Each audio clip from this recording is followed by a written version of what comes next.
Welcome back, guys. So this is the third subchapter of the module that was media and advertising.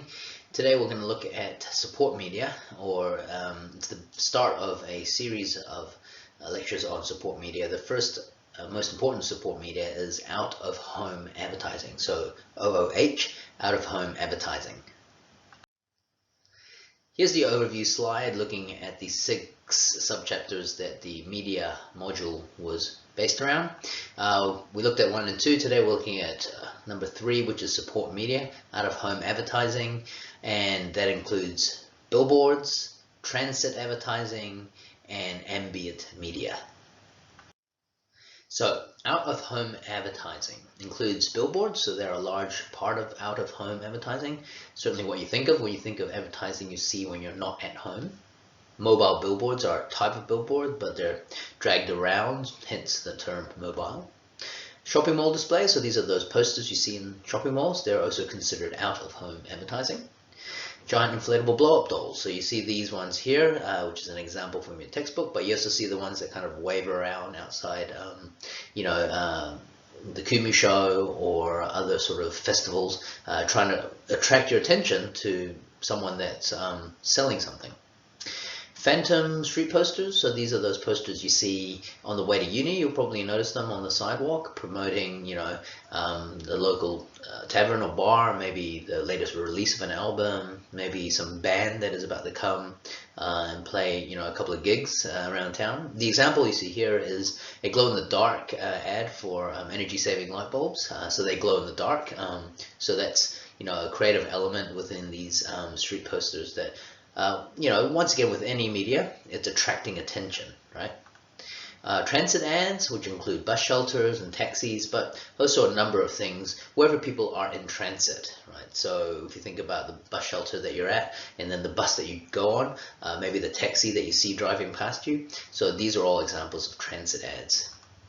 And finally, there's also ambient media, which is a type of out-of-home advertising that's relatively new, but is really creative. And it is based on using the principle that, you've got the environment that if you can do something with, will not only make your ad stand out creatively and attract attention, but will also position the brand in a really sort of clever way to show how ingenious they are.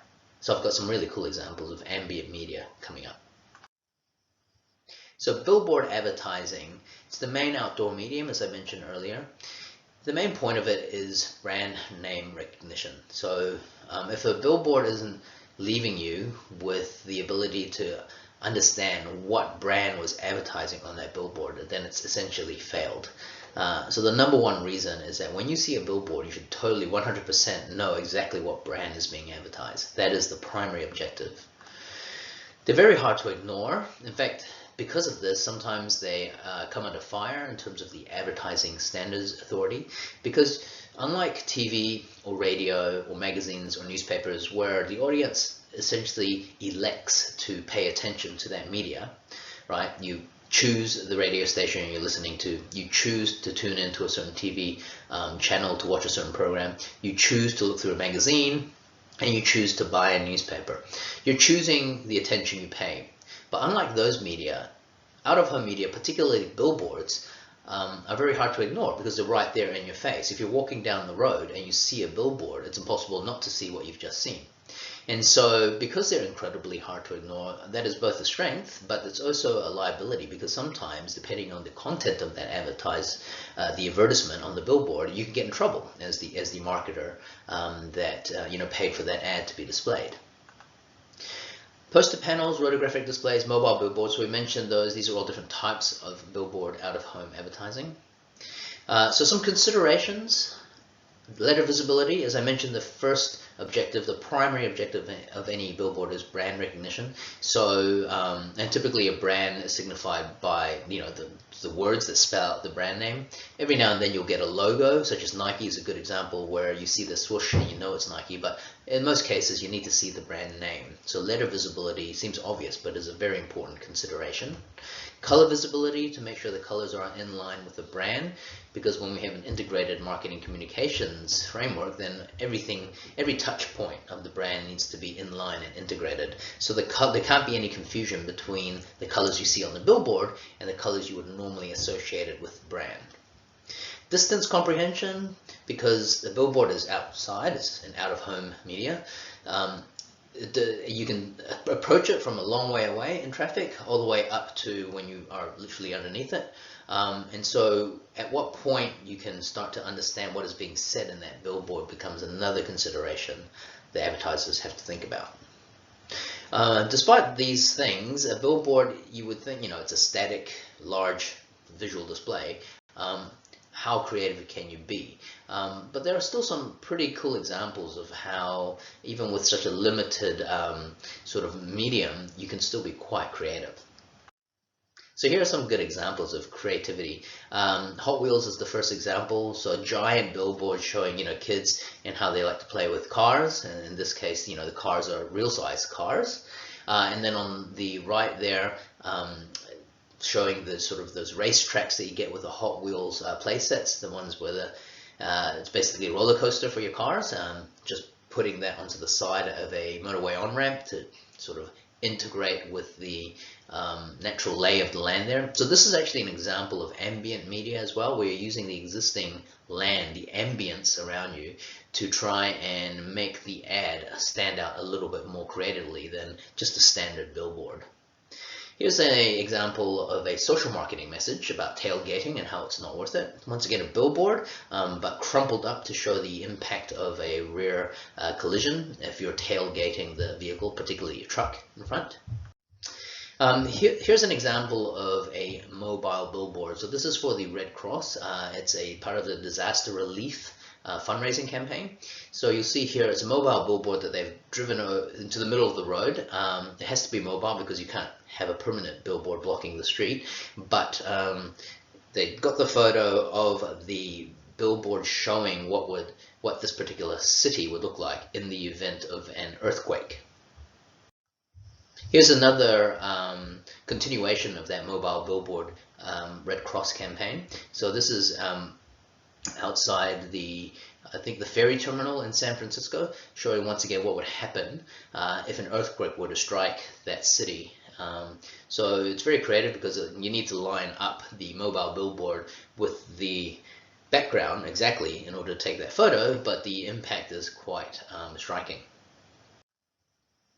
As I mentioned before, billboards can not only be creative just visually, but they can also be interactive. So this example you see here was, I believe, for Nikon or some other camera brand. So that's one con, is that I don't know the brand that's being advertised. So that's a thumbs down for them. But in terms of a thumbs up, it's interactive. So what you don't see is underneath that red carpet, which is part of the ad, there are sensors, and when a person walks on that red carpet, it triggers the billboard to flash camera lights, making the person feel like they're a famous celebrity, and that's the paparazzi. But then the key thing is that it draws attention to that billboard for the person then to notice the camera brand that hopefully is being advertised. The next slide I'm going to show you will hopefully run as a video. It's a social marketing campaign, also based on a billboard, out-of-home medium. It's highly interactive. The video explains basically how it works. So I'll just play the video and then I'll continue after the video has finished.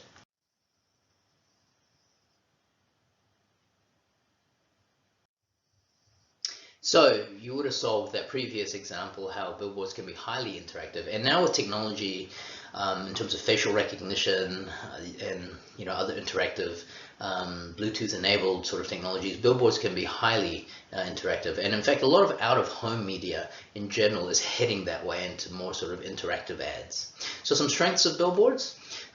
They've got broad reach and high frequency. So if you think about the billboards you see on the motorways, they're a really good example of how you're reaching a ton of people every day, but you're also reaching them twice a day when they go past you one way and then past you the other way. If you're thinking about using billboards for your group assignment or later on in industry, when you contact the billboard companies or the agencies, they can give you stats on the particular billboards, the geographic location of where they are, and also the the traffic volume of who might see that billboard. Geographic flexibility, so you can put a billboard almost anywhere. Sometimes it's even a matter of getting a landlord's permission to put a billboard on their building, or during sort of when people start to advertise their political parties, you'll see that the front lawn of some residents' houses are used as a place for placards or political billboards. And in some cases, even though the council may forbid an advertisement being placed on a certain building or in a certain place, the company could still get away with it and simply pay the fine, as long as the fine is not as much as the ad revenue they would generate for placing an ad in a billboard in a location that is highly desirable. So there's some sort of, I guess, ethical considerations that occur within that industry that are worth keeping in mind as well. Low cost per thousand, because you're reaching hundreds of thousands of people if you've got a really visible billboard in a highly congested or a very highly populated part of town. And so then the cost, obviously, for reaching these, each exposure diminishes, and you get this low cost per thousand return on investment. There's prominent brand identification if the billboard is constructed properly or designed properly, and that is the primary objective. So if you get that, then if anything else, you've got raised awareness of that brand. And it's an opportune purchase reminder. So by that I mean billboards are out of home. If they're out of home, that means they're closer to where you might purchase the product from. And so unlike stuff, a screen or a magazine where you're reading in a place that is somewhere further away at home, that's not close to the supermarket, billboards typically are placed in areas where there's a lot of traffic, and therefore they're quite central, which means they are usually quite close to the thing that you're going to be able to go into to buy the product that might be advertised at that billboard. So and they operate then as an opportune purchase reminder, because you're driving home, you see something on the billboard, and that reminds you, oh, KFC is having this combo, I'll just pull into the next drive-in I see. So they can be attention grabbing and very creative, as shown by some of those examples before. Now, what are some cons, some limitations of billboards? So it's very difficult to be selective. They're non-selective. Unlike magazines and radio, where you can really pinpoint or try to get really close to the type of people, the audience you want to communicate with billboards, it's pretty random. It's basically, what geography they are because of where you're putting the billboard, and then that's about it, right? You don't know if you're reaching the business person that's going to and from work, or the student that is catching the bus, or the tradie that happens to be going that way. So it's very non-selective, even though it has broad reach and high frequency. There's a short exposure time, unless you're stuck in traffic and you look at the billboard over and over again over the course of 15 minutes. Often it is a fleeting message where you drive past or walk past the billboard. It's very difficult to measure this audience size. I mentioned that the billboard companies will give you stats on the amount of foot or car traffic that passes that billboard, and therefore they can kind of attribute a number to that. But that is really quite crude, and we don't know exactly of that number how many of them are within your target audience. Wear out. So this is when people get bored of what's on the billboard, and then they start tuning it out. So the first time a billboard is incredibly hard to ignore. Second or third time you kind of know it's there already, and by a couple of weeks you just basically ignore, and you're literally pining for the next billboard to replace it. And I mentioned before how, because billboards are incredibly hard to ignore, that does bring about some environmental issues or some controversies in terms of the ethical nature of billboards. So some people call them sort of visual pollution, and some cities you're not allowed billboards. The really UNESCO protected heritage sites, so what you will notice is that there are very few billboards around those areas. Like if you go to Venice, or if you go to Bath in England, or if you go to, you know, Machu Picchu, are you going to see a billboard there?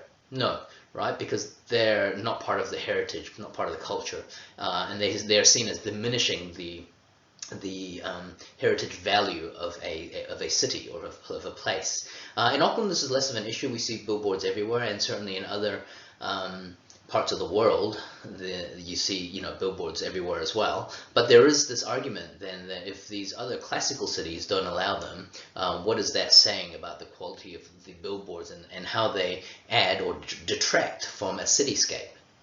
And the other controversy is the ethical nature of how you can't avoid a billboard. So if you imagine you're walking along with, you know, your younger siblings or your young child, and there's a controversial billboard, you can try and cover their eyes or something, right? But there really is no avoiding it. And so billboards are very high risk of coming under some negative publicity if you're an advertiser that's going with a slightly risky approach to your creativity and thinking about putting it on a billboard. Now, sometimes that does work. Hell's Pizza is a great example of a company that doesn't shy away from risky creative endeavors, and they often don't really mind if they offend a few people either. And I guess the argument there is that the attention they get from offending people might bring enough PR around, public relations attention, to the brand so that it's almost worthwhile. Right? But it is still a very risky game to play. Now we're moving on to transit advertising. So these are the out-of-home media that are somehow related with people in transit. So the best examples are buses, taxis, and trains, right? And sometimes you'll remember, you'll recall on-car advertising as well. In fact, you know, using your car as an advertising platform or as advertising medium is not that uncommon these days, and some places will pay you if you have a fancy enough car to have their ad on your vehicle. And a lot of small to medium enterprises certainly use their own fleet vehicles as a form of transit advertising. The example I have there is about a camera that's designed to fit around, you know, the wheel of a bus to make it look like a lens. You know, so I guess the main point there is that it's attention grabbing. Transit advertising also includes inside and outside the terminals or the places of travel. And some subsets of transit advertising are things like toilets, because they're outside of the home and they're also usually people in transit. We're talking about public loos here. Bus shelters are a very common one, and that's a very good example. I'll spend a little bit of time explaining how bus shelter advertising works, and other forms of kiosks. Usually with transit advertising, another word for them might be street furniture, and usually they will be some sort of public-private partnership that the advertising agencies that own that street furniture will have a contract with the local government to provide that street furniture in exchange for the ability to advertise. So I'll talk a little bit about that later when we come to bus shelters as sort of the ultimate form of street furniture. Here are some examples of transit advertising. So the top left there is a social marketing message about not to smoke or ready to quit. Then we've got a National Geographic ad here using the bus doors as the mouth of a shark. We have a R&B or hip hop ad built into a bus shelter there, where I guess everyone that sits there gets an afro. Some other examples of transit advertising. So here's a bus shelter ad by McDonald's using the reflection to grab attention, I guess, in a creative way. A local fitness company using buses as a way of advertising, lifting of barbells. And a watch company similarly using the hand grips on a train to give the impression that you're trying on different types of watches. So bus shelters are a great example of a public-private partnership that allows advertisers to not only reach a large number of people, but also give back to society in a way that helps provide benefits to all citizens. So if you recall, way back in the old days, before we had AdShell, which was the company that specializes in bus shelter advertising, bus stops were kind of like, run down, not very comfortable, and often smashed and vandalized in some way. AdShell came along and over the last number of decades have secured contracts with local government that basically allow them to advertise to anyone using the public transport system, which is a lot of people, right? Because that's a lot of traffic, a lot of foot traffic, and a lot of time spent in bus shelters. And the deal there is that they essentially offer the council no cost in terms of installing bus shelters and, more importantly, the maintenance of bus shelters in exchange for the ability for them to sell advertising on those said bus shelters. So AdShell comes along, talks to Auckland City Council, says, look, you guys have a bunch of bus shelters that don't look that nice, aren't very comfortable, and get vandalized all the time. We will put in nice new bus shelters, really comfortable, really functional. If anything gets smashed, we fix them within 24 hours. The only catch is, and it doesn't cost you anything, Council, the only catch is we will sell advertising space to our clients, essentially, or other ad agencies. So the ad agencies then pay AdShell to place ads like the ones you see here. And even better, to secure the deal, AdShell then gives a slight cut of that commission back to the council.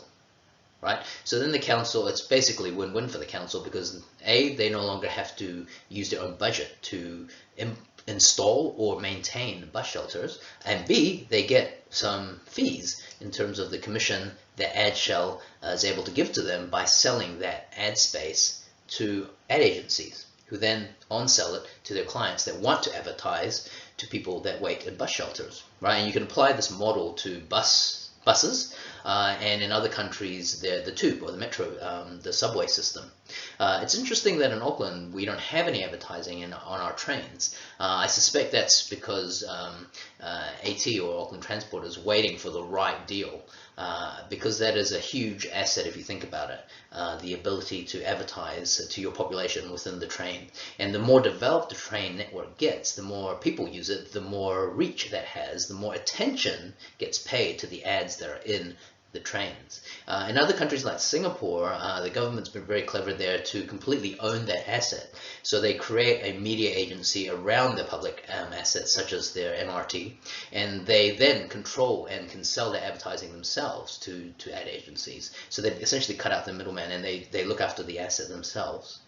So I think that's a really good example of how ad agents or advertising can contribute back to society, but also get some benefit from it. Now, it's not all sort of rose-tinted. There are some issues that does bring about, which I'll look at later when we talk about the limitations. So some pros and cons of transit advertising. The strengths are that we've got this extended exposure. Usually people spend much more time than they would like to in transit, sitting in traffic or on a bus or on a train or waiting for the bus. And so you've got this average time of 30 to 45 minutes, right? Where they've got literally nothing to do except for maybe play with their phone, listen to a podcast, maybe catch up on some streaming. But they will be looking around and they will invariably see the ad that's being displayed to them. So it's a captive audience, and you've got this repeated exposure as well. So it's not just one time in the morning, but it's usually twice, right? When they go home as well in the afternoon. So the frequency is there. So it's one return trip per day, but for how many days in the week, for how many weeks in the year. Now, some of the limitations of transit advertising is that you can't reach certain populations. Typically, it's only in the urban centers or on those main arterial routes where people are traveling in and where traffic is very dense and very predictable. So it's no good if you're trying to use transit advertising to try to reach people that are not within those arterial routes. The mood of the audience is not ideal, so sometimes they're not in a particularly good mood because they're stuck in traffic or they're stuck on the bus, or maybe the weather's kind of crappy, and so they're not very comfortable, and you risk that transference of that negative mood to the ad that they see, which represents the brand. So there's this risk of negative transference. Now, the ethics of exclusion, I wanted to talk about that before when we talked about the public-private partnership with AdShell. So on the whole, it seems like a pretty good deal. right? The council, which never has enough money, gets their bus shelters looked after for free. AdShell in return gets to make a lot of money selling ad space to ad agencies, who then sell it to their clients that want to gain the attention of the audience members that are using public transport. But what happens then to the bus shelters in locations where the audience is either very remote, very spread out, or not very economically viable? Right? So I'm talking about poor rural areas. It doesn't make sense, I guess, at that point for AdShell to want to, invest heavily into a really classy bus shelter system out there, because the traffic isn't there. The attention is not at the same level as it is, on a bus shelter at the end of Simon Street, for example, where a lot of people take it every day. And the problem with that sort of model then is that unless it's very clearly written that they have to provide some bus shelters even to those remote areas, there is no profit incentive to do so. And so therefore there is this risk that the remote and rural populations are excluded not only from advertising, which they probably don't complain about, but more importantly, they're excluded from the benefits that such a public-private partnership may bring. So poor and remote audiences risk being excluded from the benefits of the public-private partnerships that come about through some of these transit advertising examples. In-flight advertising is another form of transit advertising, and these are just the ads that you see in the in-flight magazines, videos, or on the radio stations, or the catalogs of planes that you jump on. The strengths of that type of advertising is that it's often a desirable audience. Once again, they're a captive audience. They've got not much to do during the journey, so they will end up looking at the catalogs or the in-flight magazines often. It's a reduced cost because the reach is less, and so it's a smaller audience. But you're still able to segment very well to the types of people that might be flying on a certain airline. The limitations are that people don't really pay attention. They might flick through the magazine when they're on the plane, but they're really interested in where they're going, right? Not the ads. There is increasing clutter within these magazines and these catalogs. Cinema advertising is another form of out-of-home medium. The strengths of cinema advertising are that it can reach a large population. The people in theaters are usually good, so they're in a good mood, which means that what they see will be transferred, that some of that positive emotion will be transferred to the thing that they're associating with that situation that they're in. Apparently there's up to 80% recall. So some of these stats are based on the suppliers of that said advertising. So they will obviously try to make that form of advertising or that medium look very good. There's a lack of clutter because there's not that many ads. In fact, there's only a set of ads at the beginning, and then there's the movie, and then that's it. It's a captive audience, so often people arrive a few minutes before a movie, and then they will not have much to do, and so they'll watch the ads. And very importantly, the cinemas are often in a place that is close to where you can buy the product being advertised, or go to the service of the thing being advertised. So if you see an ad for the restaurant in the movie before you watch the movie, and that restaurant happens to also be at the shopping mall where the theater is, then they've just increased the chances of you actually acting on that advertisement. And often they'll even have built-in promotions where they'll say, bring your ticket to this restaurant after the movie and get a 20% discount on the overall bill, for example. And the ability to segment. So movies are obviously, content that's designed to appeal to certain demographics. So, a Marvel movie will be more attractive to a certain group of people than a Jane Austen, adaptation. And so this ability to segment is very similar to that you would get for different TV programs.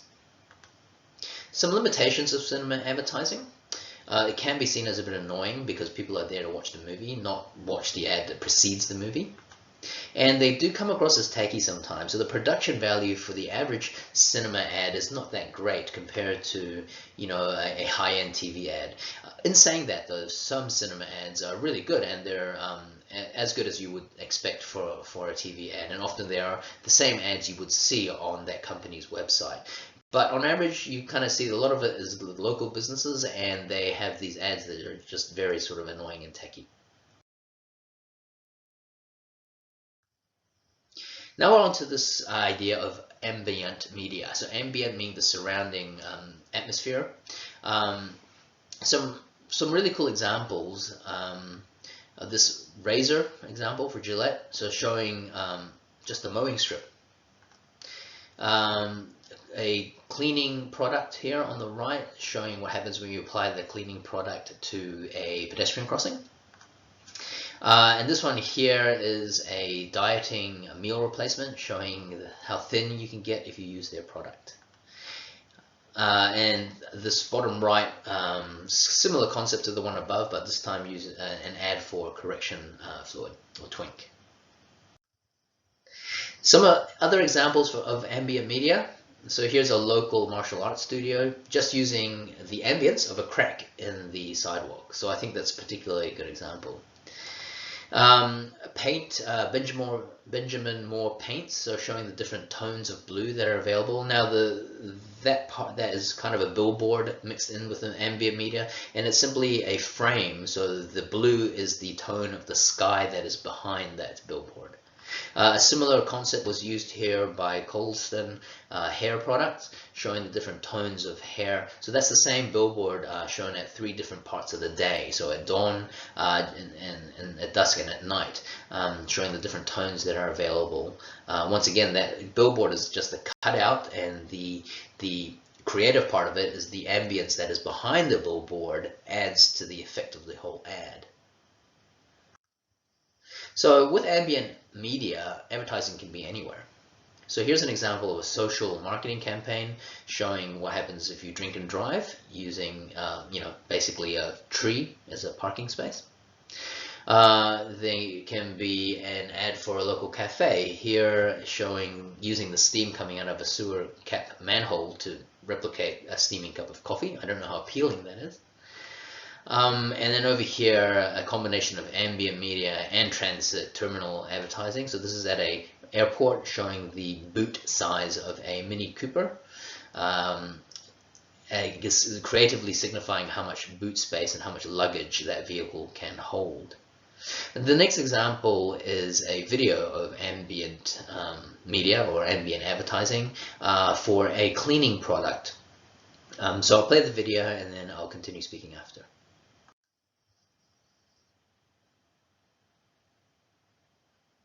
So that was a really good example of ambient media in its purest sense, right? Using the ambience, in that case, the smog and the grime that had built onto the side of that underpass, and then creatively using Greenworks, which was the cleaning product brand, to help clean some of that away, but also to make it a more pleasant environment. So that attracts the attention of the passerby and the drivers that see this beautiful motif and notice the Greenworks, the brand name, but at the same time it is also able to create some content for the brand to have a digital presence, right? Because this video that I just showed you is obviously available on YouTube, and people can watch it as an example of great ambient media. Next time we're going to talk about packaging and point of purchase or point of sale media. And that is about how to make your brand stand out in the sea of clutter that you see at the supermarket. See you next time.